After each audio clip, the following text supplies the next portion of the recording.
주일 예배당에 나와 주님께 예배드리는 여러분 모두에게 주님의 위로와 또 은총이 함께 하시기를 축원합니다. 이제 8월 한 달 예배드림으로 출발하는 이 한 달 여러분 삶 가운데 승리함과 또 풍성한 한 달이 될 수 있기를 또한 축원합니다. 옆 사람과 인사를 나누시기를 바랍니다. 승리한 한 달이 되기를 원합니다. 한 달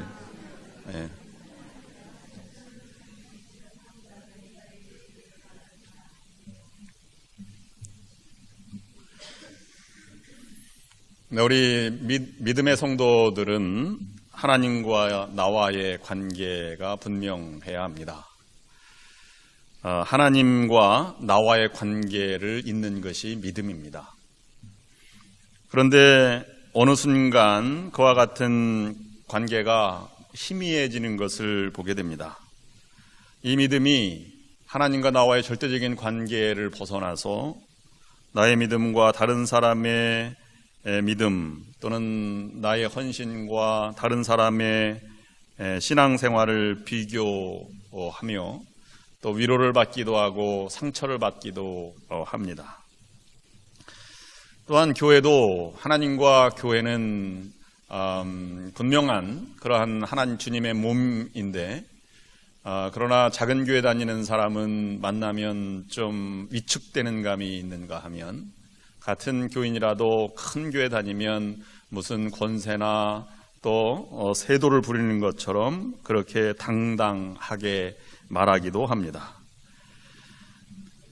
믿음의 모습이 너무 세상적으로 많이 내려온 것 같습니다. 믿음은 하나님과 나와의 1:1 관계입니다. 그리고 우리의 삶은 그 관계를 세상에 알리고 또 증거하고 펼쳐나가는 모습이 성도들의 모습이 되어야 하는 것입니다. 여러분 너무 다른 사람과 많이 비교하지 마시기 바랍니다.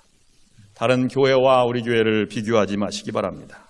믿음의 본질 또는 복음의 핵심으로 돌아가는 연습을 해보시기를 바랍니다. 믿음은 하나님과의 관계를 말하면서 이 관계가 얼마나 밀접한지, 얼마나 큰지를 말하는 것이 믿음입니다. 믿음은 다른 사람을 믿어주는 것이니까 좋은 믿음, 나쁜 믿음이라고 하는 표현은 있을 수 없습니다. 그냥 저 사람 믿음 참 좋아. 이 말도 틀린 말은 아닙니다만 꼭 맞는 말도 아닙니다. 그러나 저 믿음은 정말 깊어 또는 그분의 믿음은 정말 위대해 커라고 말할 때 그것을 관계가 하나님과의 관계가 밀접함을 우리가 표현할 때 사용되는 말일 수 있습니다. 믿음의 본질로 들어가서 저는 믿음이 두 가지 모습이 있다고 생각을 합니다. 첫 번째는 이 믿음의 본질에 있어서 창조적인 믿음이 있고 또는 국어라는 믿음이 있습니다. 믿음의 크기가 크고 밀접하면 할수록 이 땅에서의 연결되는 모습이 아니라 하나님과 연결된 사역을 펼쳐나가게 됩니다. 하나님 자신이자 육신을 입고 오신 하나님이시자 또 하나님과 밀접한 관계를 가졌던 예수 그리스도의 이 땅에서의 사역은 창조적인 믿음의 결과물입니다. 그가 병자를 고치고 또는 죄인을 구원하시고 또는 많은 굶주린 사람들을 먹이시고 또 표적과 이사를 행하신 것은 이 땅에서의 이것 아니면 저것이 아니라 전혀 다른 차원의 세계를 우리에게 전해주었기에 창조적이다 이렇게 말씀드릴 수 있습니다. 그만큼 하나님과 철저한 믿음 관계를 지속해왔기 때문에 그의 사역에 참여할 수 있게 된 것입니다. 또 다른 한 것은 국어라는 믿음의 상태를 볼 수 있습니다. 절대적으로 믿지 못하니까 그것의 나머지 일부 조금만이라도 내가 얻었으면 좋겠다라는 것에 국어라는 믿음이 있을 수 있습니다. 어느 날 철수가 하늘을 바라보면서 들판에 누워서 뭉게구름, 샌프란시스코에서는 뭉게구름이 잘 보이지 않지만 조금만 내륙으로 들어가면 뭉게구름, 가을에 요즘에 뭉게구름이 많이 일어나는 시기이기도 합니다. 누워서 뭉게구름을 바라보면서 옆에 누워있던 영석이에게 이렇게 얘기했습니다. 야, 저 뭉게구름 저것이 돈으로 되어서 이 땅에 내 옆에 떨어지면 좋겠다. 한 1,000억쯤 되겠는걸? 이렇게 얘기했습니다. 영석이가 철수의 말을 받았습니다. 1,000억? 와, 그걸 다 뭐해? 내게 반만 줘라. 그러자 철수가 코웃음을 쳤습니다. 야, 웃기지 마라. 내가 왜 너에게 반을 주냐? 그러면 10분의 1만 줘라. 10분의 1이라도 100억인데 너 1,000억 다 못 쓰지 않냐? 내가 미쳤냐? 너를 10분의 1을 주게. 그것도 안 돼. 그럼 100분의 1만 주면 안 되겠니? 그것도 10억인데 나는 못 줘. 그러면 1억은 주겠니? 1억은 아무것도 아니지 않나? 내가 1억은커녕 너에게 한 푼도 안 준다. 그때 영석이가 말했습니다. 야, 너 참 인간성 안 됐다. 1억 가지고 그것도 야 그렇게 인색하냐? 1,000억이 공짜로 생기는데 1억이 뭘 대수라고. 그때 철수가 말했습니다. 야, 이 병신아, 옆에 있는 구름 너 가져. 이렇게 얘기했다는 것이지. 우스갯소리 같지만 정신이 바짝 들게 하는 삶의 철학 또는 근본적인 가치가 그 안에 들어 있습니다.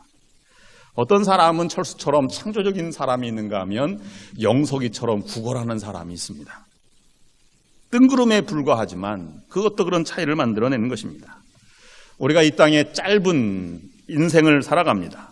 하나님이 주신 것입니다. 짧은 인생 가운데 우리에게 맡겨주신 하나님의 사명이 있고 해야 할 일이 있습니다. 그것도 하나님이 주신 선물의 기회입니다. 그것을 이루어가고자 하나님께서 우리에게 관계를 맺어주셨습니다. 그것을 믿음이라고 하는데 에베소서 2장에는 그것도 하나님의 선물이라고 하였습니다. 그러므로 믿음은 인생 가운데 가장 중요한 것이며 그것이 창조적인 믿음으로 나아가는데 가장 중요한 것입니다. 그것을 잘 활용하지 못하면 우리는 패배하거나 좌절하거나 쓰디쓰거나 무능하거나 실패한 사람이 될 수 있고, 그것을 잘 활용하면 상태가 어떻든 간에 성공하거나 아니면 승리하거나 달콤하거나 능력 있는 사람이 될 수도 있는 것입니다. 그분의 말씀을 따라서 믿음의 본질은 그분 앞에 서는 것입니다.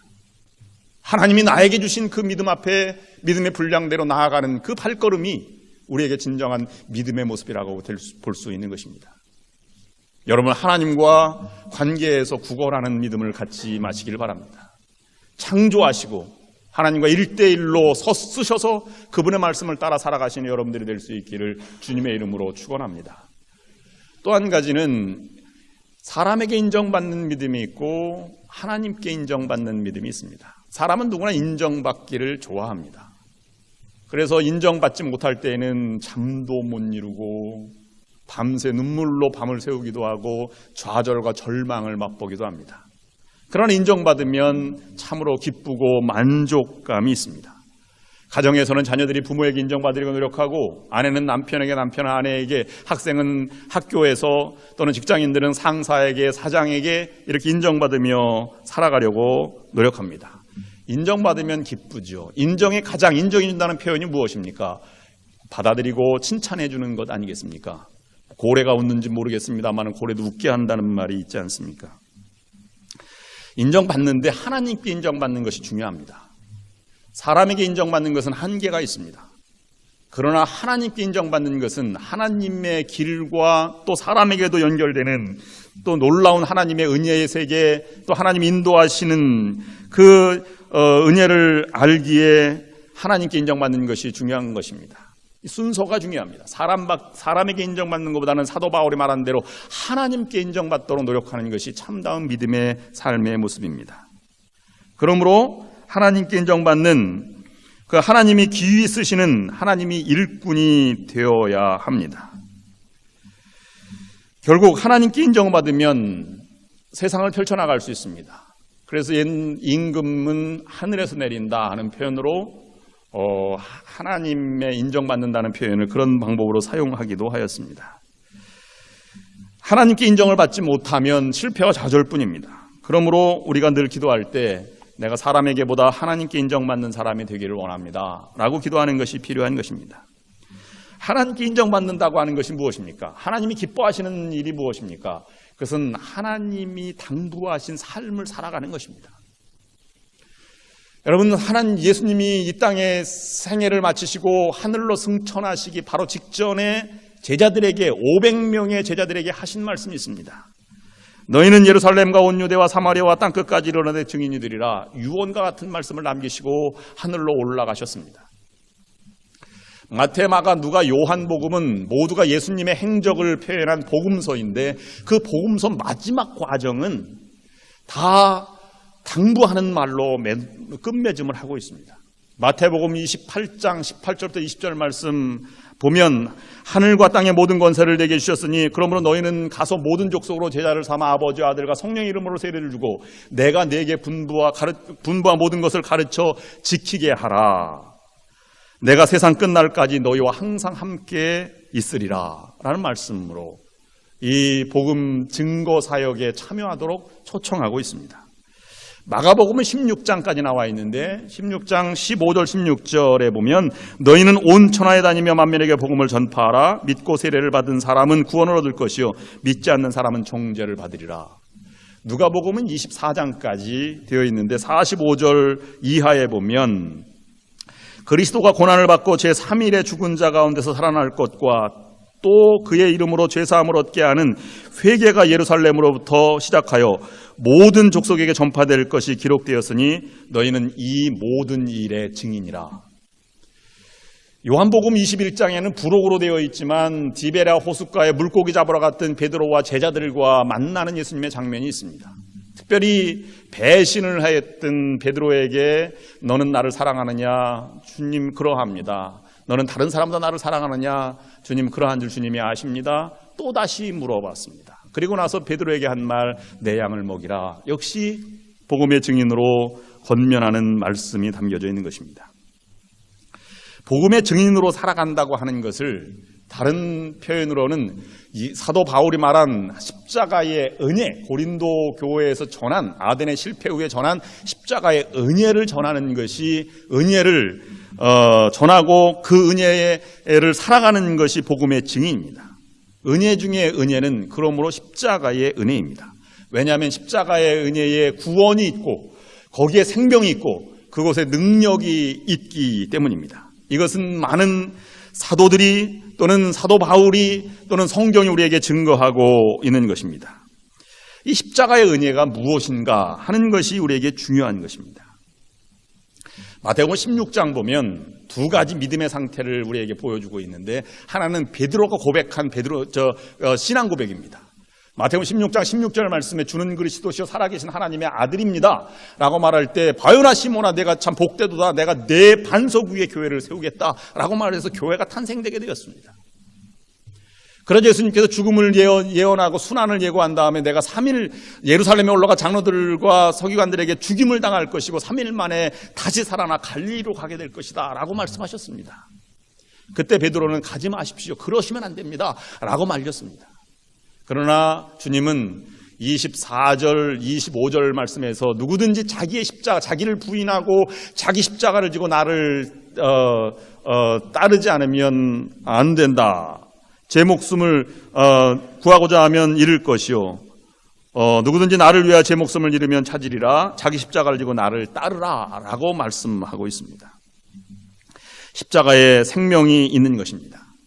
베드로는 그 십자가를 거부하려고 하였습니다. 인간적인 세계에 머물려고 하였고 인간관계 속에 머물려고 하였습니다. 그러나 그 너머에 있는 하나님의 세계를 바라보지 못한 것입니다. 예수님은 그 세계를 가르치기를 원했습니다. 예수님의 십자가가 능력이 있고 생명이 있다고 하는 것은 제가 묵상한 것으로는 세 가지 때문에 생명력이 있다고 말하지 않는가라고 생각을 해보았습니다.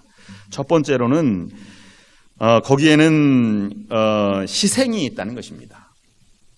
희생과 또는 대신 값을 지불하는 대속이 있기 때문입니다. 부모님, 어머님은 나에게 생명이 있습니다. 왜냐하면 자기의 삶을 나누어서 자녀들에게 값을 치르고 있기 때문입니다. 여러분도 생명이 있으려면 정말로 십자가의 은혜를 안다면 다른 사람을 위해서 대신 값을 치르는 고난도 육체적인 수고도 아니면 물질적인 손해도 감수해야 하는 값을 치르고 있다면 여러분 살아있는 사람입니다. 그것이 십자가의 은혜입니다. 예수님이 십자가에 달려 돌아가실 때 그것을 우리는 구원이라고 말하지만 다른 말로는 대속 또는 구속이라고 표현합니다.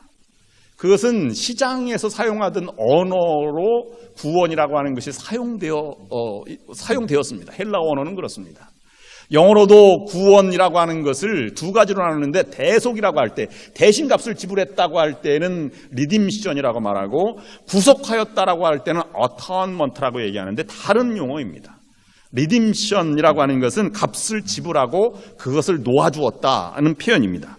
즉 상환하였다. 이미 상환하였다는 표시고, 또는 어터먼트, 구속이라고 번역되는 말은 그것은 보상하였다 또는 갚아주었다. 죄로 죽을 수밖에 죽어있던 우리를 값을 지불하고 샀다라는 표현을 쓰고 있고, 또는 상환이라고 하는, 대속이라고 하는 것은 값을 주고 자유케 하였다는 표현을 가지고 사용하고 있는 것입니다.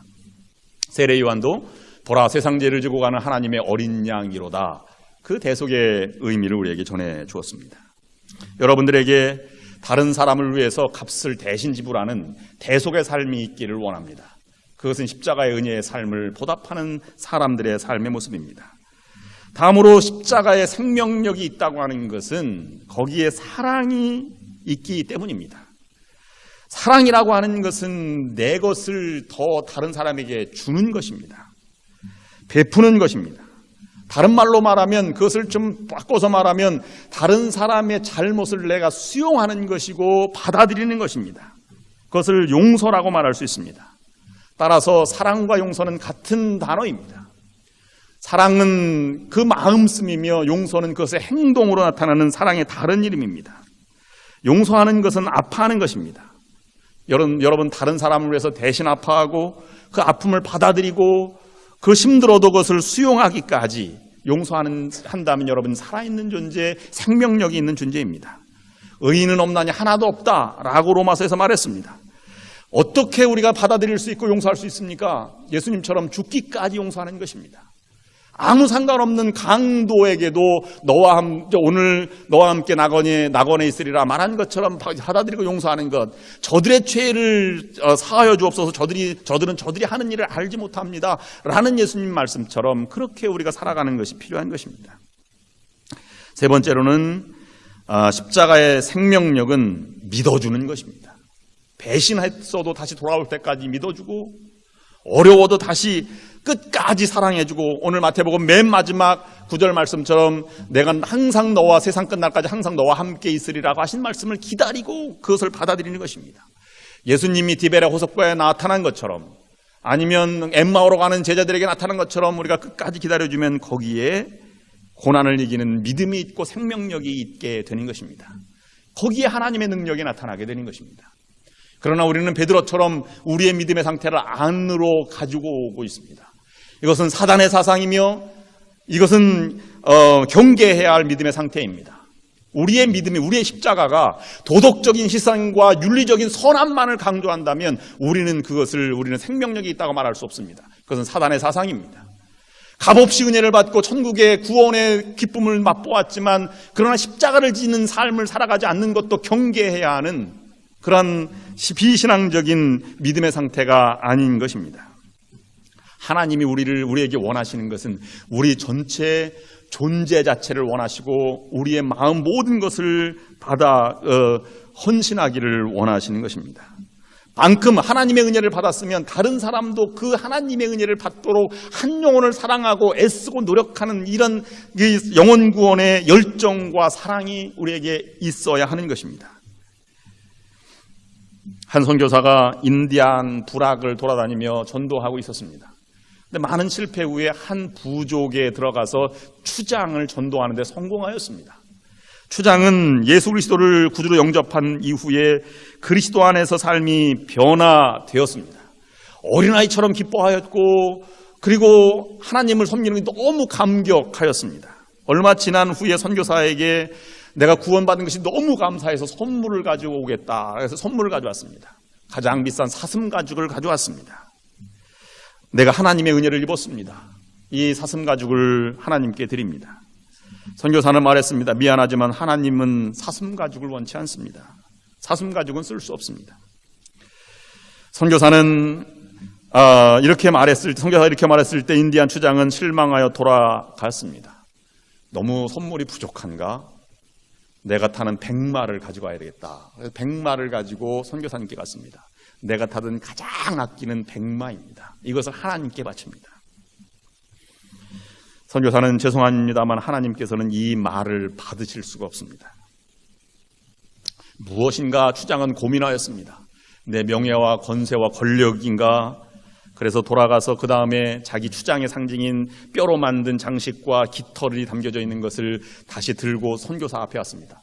나의 모든 명예와 나의 권세와 모든 것을 이 상징으로 담겨져 있는 이것을 드림으로 난 하나님께 드립니다 라고 말했습니다. 선교사는 말했습니다. 미안하지만 하나님에게는 이 장식이 필요 없습니다. 추장은 낙심하였습니다. 내가 있는 건 모든 걸 다 드렸습니다. 이제 남은 것이라고 하는데 생명밖에 없습니다. 그때 추장은 말했습니다. 하나님은 그것을 원하십니다. 성경을 펼치시며 선교사가 이렇게 말했습니다. 그러므로 형제들아 내가 하나님의 모든 자비하심으로 너희를 권하노니 너희 몸을 하나님이 기뻐하시는 거룩한 산 제사로 드리라. 이는 너희의 드릴 영적 예배니라. 하나님은 마음을 받으시기를 원하십니다. 얘야, 내가 가지고 있는 것이 아니라 내 마음을 달라. 여러분, 하나님께 무엇을 드리셨습니까? 하나님은 우리의 생명, 우리의 진정한 마음, 우리의 삶을 원하십니다. 예수님의 명령뿐만 아니라 하나님의 마음도 같은 것입니다. 우리는 복음의 증인으로 부름받았고 그것으로 그렇게 살아가도록 우리를 불러주셨고 믿음이 자랄수록 우리는 그것을 실천해 나가는 삶을 살아갈 수밖에 없는 존재입니다. 구원받은 자라면 누구나가 이 초청에 해당되고 있는 것입니다. 우리 교회가 부흥을 논합니다. 우리 교회가 새롭게 무엇인가를 해나가기를 원합니다. 그러나 우리가 무엇을 새롭게 해야 부흥이 이루어지는 것이 아닙니다. 어떤 교회가 보면 부흥을 이룹시다 이렇게 하는데 여러분 부흥을 꿈꾼다고 부흥이 이루어지겠습니까? 부흥은 목표가 아니라 결과입니다. 하나님께 최선을 다하면 하나님이 주시는 은혜가 부흥이고 회복입니다. 내가 회복되는 것이 아닙니다. 여러분 2차 대각성 운동을 일으켰던 조나단 에드워드 또는 LA 아주사 거리에서부터 시작된 2차 대각성 운동이 출발하고 그 이전에는 토피카 캔사스라고 하는 것에 펜타코스탈리즘이 처음으로 출발할 때 그것은 몇 사람의 기도 운동에 의해서 불길과 같은 솟아났습니다. 그것은 회개 운동이었습니다. 1903년 원산 부흥 운동을 비롯해서 1907년 장대현 교회를 비롯해서 평양 대부흥 운동이 일어날 때 그것은 하디 선교사, 감교 선교사 하디 선교사의 한마디 때문에 일어났습니다. 내가 선교사로 와서 생활하는 중에 나는 조선인을 너무 못 배웠고 너무 가난하고 지저분하다고 멸시하였습니다. 나는 이것을 회개합니다. 이것이 부흥운동의 출발이었습니다. 우리가 예배를 새롭게 하고 또는 많은 프로그램을 가지고 또는 시설을 바꾸고 한다고 교회가 부흥하겠습니까? 하나님은 우리를 원하십니다. 내가 회개하고 부흥을 꿈꾸는 것이 아니라 회개하고 복음을 믿는 복음의 본질로 들어가는 것이 내가 사는 길이요 주님께 내 몸을 드리는 길이요 교회가 사는 길이요 하나님의 나라가 확장되는 길입니다. 그러므로 우리는 복음의 본질 회개하고 복음을 믿으라. 여기로 우리가 우리의 신앙의 방향과 초점을 맞춰 가야 하는 것입니다.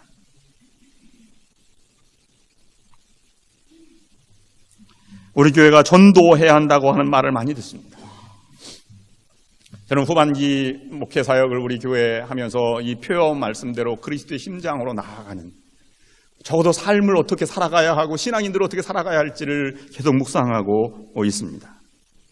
우리가 부흥한다고 여러분 불신지옥 예수천당 빨간띠 두르고 밖에 나가 전도한다고 여러분 전도가 되겠습니까? 오히려 그것 때문에 여러분 교회 안 나오는 사람이 더 많을 수도 있지 않겠습니까?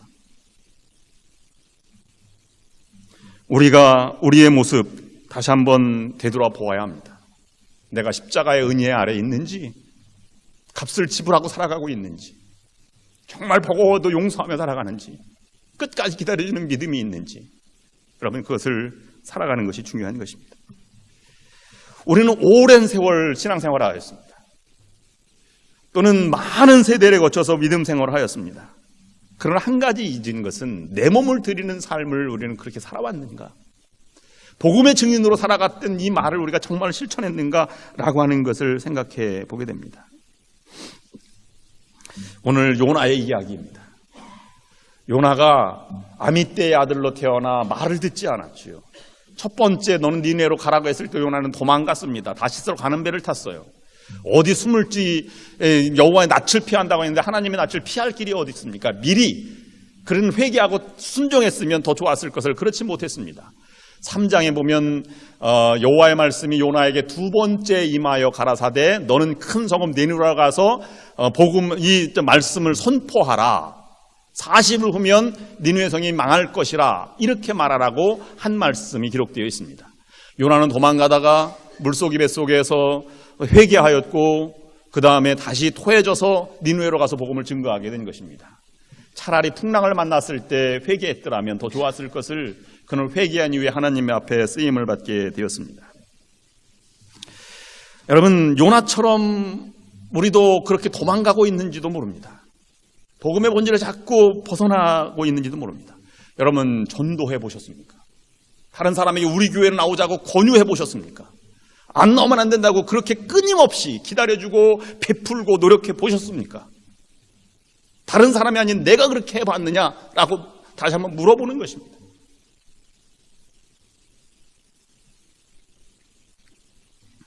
요나에게도 그만한 이유가 있었어요. 아수르 니느웨 성은 적국입니다.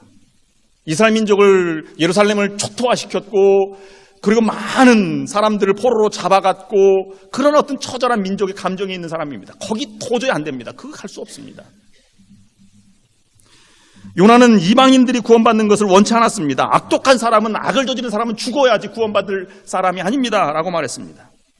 요나는 하나님을 알지 못했습니다. 하나님은 악인을 죽기를 원하는가 악인도 돌아서기를 원하는 하나님. 에스겔 선지자에게 말한 에스겔 18장 21절 이하에 보면 악인이 죽는 것을 내가 조금인들 기뻐하랴 이 하나님의 마음을 알지 못했습니다. 요나는 하나님의 낯을 피하고 갔다고 하는 것도 하나님을 알지 못했던 반증입니다. 요나는 영혼 구원하는 일이 얼마나 하나님이 원하는 일인지 귀한 일인지 그는 알지 못했습니다. 그러나 하나님은 그를 사용하신 것입니다. 그가 한 일이 많은 일이 아니라 돌아가면서 요나는 못됐어요. 그렇게 복음을 증거하고 순종하면서도 다른 길을 하였습니다. 그래서 40일이면 멸망할 것이다 3일 동안 돌아다니면서 그걸 외치고 멸망당하기를 바라면서 동편에 초막을 짓고 기다려서 그 멸망당하는 순간을 기다리고 있던 사람입니다. 한 가지 잘한 것은 하나님 말씀에 순종하였다는 것이죠. 외쳤다는 것이죠. 내가 요나와 같은 존재입니까? 요나보다 못한 존재입니까?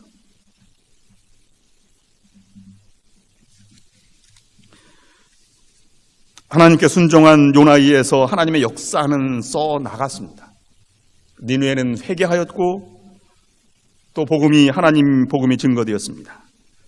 복음의 증인으로 살아간다는 것 전도하는 일입니까? 그 이상 아니겠습니까? 하나님께 내 몸을 드리고 살아가는 그 이상의 삶이 전도하는 삶, 복음의 증인으로 살아가는 것 아니겠습니까? 구원받았다면 말입니다. 하나님의 그 은혜를 입었다면 우리가 그냥 있을 수 있겠는가 하는 것입니다. 하나님은 우리에게 이 사역을 부르십니다. 영혼구원의 삶을 살아가도록 우리를 초청하십니다. 우리 모두에게 주어진 사명입니다. 여러분 많은 것을 접어두고 여러분을 주님께 드리십시오. 거기서 하나님의 기적과 하나님의 풍성한 인도하심을 체험하실 수 있기를 주님의 이름으로 축원합니다. 기도하시겠습니다. 하나님, 지금까지 내 가지고 있는 것으로 드림으로 만족한 것을 회개합니다. 하나님이 원하시는 것, 우리의 마음을 원하시고 우리의 몸과 우리 삶 전체를 원하시는 것을 우리가 거부하며 요나처럼 도망하였습니다. 이 아침에 다시 두 번째 하나님의 음성을 듣습니다. 복음을 들고 증인으로 살아가게 하여 주시옵소서. 그저 말씀을 전하는 것이 아니라 내 삶을 드리고 하나님의 구원의 은혜를 우리가 전파하며 그 은혜에 보답하는 양으로 살아갈 수 있도록 인도하여 주시옵소서. 예수 그리스도의 이름으로 간절히 기도드립니다. 아멘.